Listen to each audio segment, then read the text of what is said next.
Hey guys, back today wanting to share some of my thoughts on social media and the role that social media can play or impact it can have on the mental health of new mamas. Social media being things like Facebook, Pinterest, Instagram. Um, all of these are platforms where we often take a few minutes of downtime to scroll through a news feed or to watch some videos. If you're watching this video, you are likely watching it through a social media, Facebook or other social media platform. So there are some ways social media can actually be a really great and helpful tool, a great place to connect, a great place to learn new and important information. But there are also ways social media can be harmful or just not all that healthy at certain times of our lives, and especially for new mamas who are already pretty vulnerable and depleted in their emotional resources. So I just want to normalize for new moms or even not so new moms out there that, when you use social media, when you go to your Facebook feed or your Instagram feed and you are scrolling through videos and photos and seeing all these images of other people out there, friends or whether you know them or not, it's a pretty common thing that we all show up on our on social media platforms, putting our best photos forward, the summaries of our day that are going to project us in the best light or most positive light possible. This is a pretty common occurrence, and it's actually okay. It can be a way to highlight, what's going well in our lives and help us feel good about that.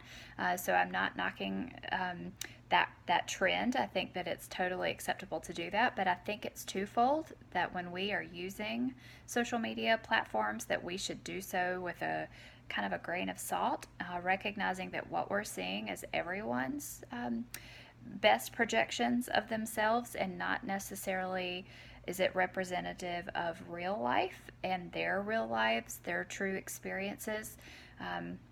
So when the images show up that are, of seemingly blissful mamas at the beach with their babies or on a stroll with their latte or, whatever it may be, it's important for new moms to know that these images are projections of what that mama felt good about that day or what that person had that was going well for them in that moment, that it's not necessarily representative of their whole lives or everything else that may be going on for them.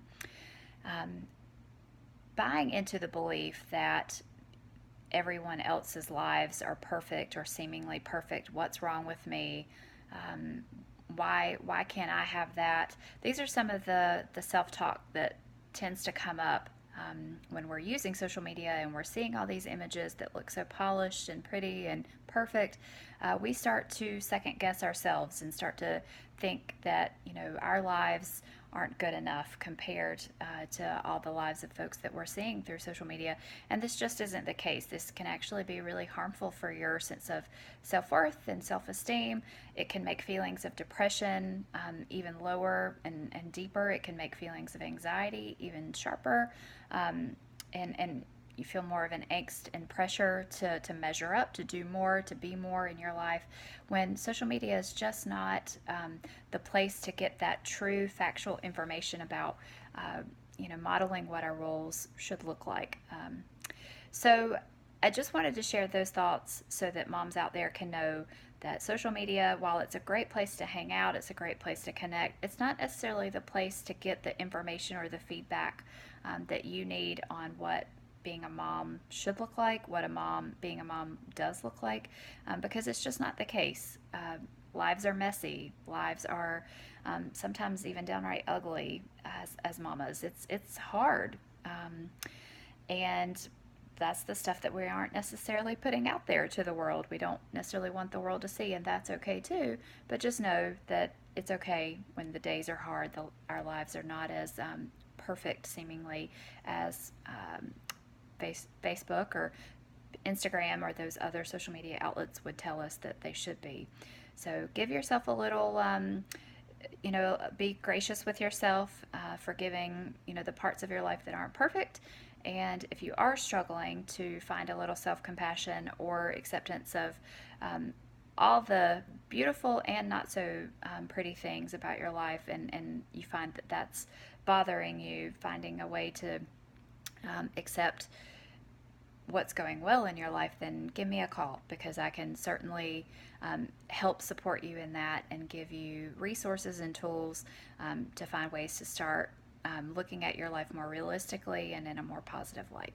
So, thanks for watching, and I hope to see you again soon.